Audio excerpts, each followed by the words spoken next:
नमस्कार, कैसे हैं आप सभी। स्वागत है आप सभी का द स्पेशल स्टडी सेंटर के इस वीडियो में। साथियों, इस वीडियो में हम बात करने वाले हैं यूपीएससी के सिलेक्शन प्रोसेस के बारे में। अगर आप यूट्यूब पर या फिर गूगल पर ये सर्च करके आए हैं कि यूपीएससी का सिलेक्शन प्रोसेस क्या होता है, तो वीडियो के एंड तक बने रहिए। कंप्लीट और सही इन्फॉर्मेशन आपको मिलने वाली है। साथियों, बात करें यूपीएससी की, तो यूपीएससी का फुल फॉर्म होता है यूनियन पब्लिक सर्विस कमीशन, यानी कि संघ लोक सेवा आयोग। यूपीएससी एक एग्जामिनेशन को कंडक्ट कराने की सेंट्रल रिक्रूटिंग एजेंसी है। इस एजेंसी के द्वारा विभिन्न जो एग्जामिनेशन हैं वो कराए जाते हैं।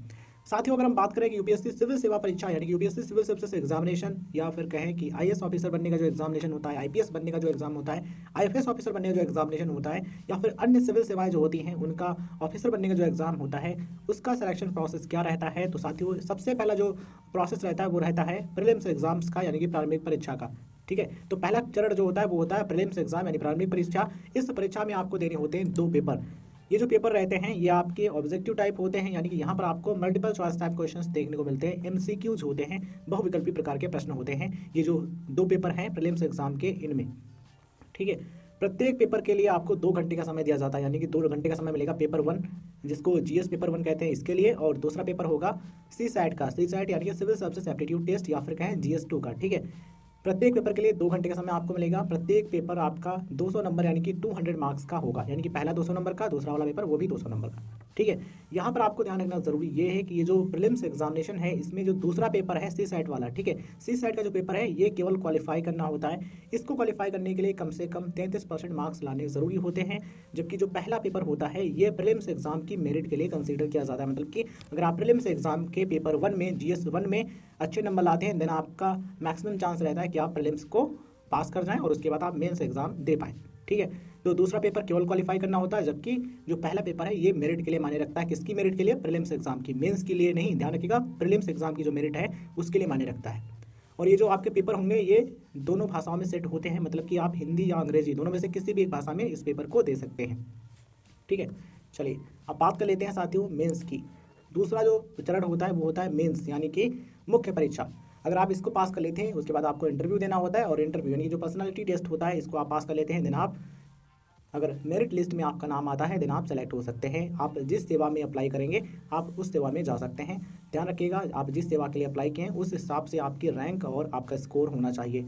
इस चीज़ का आप ज़रूर और डेफिनेटली ध्यान रखें। ठीक है, मेंस की बात करें यानी मुख्य परीक्षा की बात करें तो इसमें आपको टोटल 9 पेपर देने होते हैं, जिनमें से जो 7 पेपर हैं उनके मार्क्स आपके मेरिट के लिए कंसीडर किए जाते हैं। किसकी मेरिट के लिए? मेंस एग्जाम यानी कि जो मुख्य परीक्षा है उसकी मेरिट के लिए कंसीडर किए जाते हैं। और जो 2 पेपर होते हैं मेंस के यानी कि मुख्य परीक्षा के, वो केवल क्वालिफाई करने होते हैं। मतलब कि ये जो 2 पेपर होंगे इनके मार्क्स आपके मेन एग्जाम की मेरिट में नहीं जोड़े जाएंगे। कौन कौन से पेपर होते हैं? पेपर ए, ये जो होता है इंडियन लैंग्वेज का।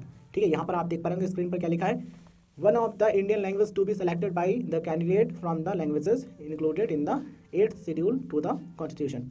ठीक है, संविधान की 8वीं अनुसूची में जो भाषाएं हैं, ठीक है, उनमें से किसी भी एक भाषा को चूज कर सकते हैं, उसका पेपर देना होता है। और ये जो पेपर होता है ये केवल क्वालिफाई करना होता है, और ये होता है 300 नंबर का, यानी कि 300 मार्क्स का। नेक्स्ट है पेपर बी, ये होता है इंग्लिश का यानी कि अंग्रेजी का, ये भी होता है 300 नंबर का। तो ये जो 2 पेपर हैं मेन एग्जाम के ये केवल क्वालिफाई करने होते हैं, इस चीज़ का आप ध्यान रखें। इनके मार्क्स मेन एग्जाम की मेरिट में नहीं जोड़े जाते। अब बात करते हैं उन सभी पेपर्स की जो कि मेन एग्जाम की मेरिट में जोड़े जाते हैं। साथियों, पेपर 1 ये होता है एसे का यानी कि निबंध का, जो कि 250 नंबर का होता है। फिर होता है पेपर 2 जनरल स्टडीज़ 1 का, ये भी 250 नंबर यानी कि 250 मार्क्स का होता है। फिर पेपर 3 GS 2 250 नंबर का। पेपर 4 GS 3 250 नंबर का होता है। फिर पेपर 5 जनरल स्टडीज़ 4 250 नंबर का होता है। फिर पेपर 6 जो होता है ये होता है ऑप्शनल सब्जेक्ट पेपर 1 250 नंबर का होता है। फिर होता है पेपर 7 ऑप्शनल सब्जेक्ट पेपर 2 जो कि 250 नंबर का होता है। ये जो ऑप्शनल सब्जेक्ट आप चूज करेंगे उसके 2 पेपर देने होते हैं, पेपर 1 एंड पेपर 2, इस चीज़ का आप ध्यान रखें। टोटल मार्क्स जो हो जाते हैं मेन एग्जाम के वो हो जाते हैं 1750। ठीक है, और पर्सनालिटी टेस्ट यानी कि जो इंटरव्यू होता है ये होता है 275 नंबर का। तो 1750 प्लस 275 टोटल मार्क्स हो जाते हैं 2025। ठीक है, तो मैक्सिमम जो मार्क्स हैं वो हैं 2025। इसमें से आप जितने लाते हैं उस हिसाब से आपको पोस्ट मिलती है, आपको सेवा मिलती है। ठीक है, आई होप आपको चीज़ें समझ में आ गई होंगी। ये वीडियो जानकारी आपको पसंद आई तो इस वीडियो को लाइक करें, उन दोस्तों के साथ आप जरूर शेयर करें जो कि जानकारी प्राप्त करने में रुचि रखते हैं, सही जानकारी प्राप्त करते रहना चाहते हैं।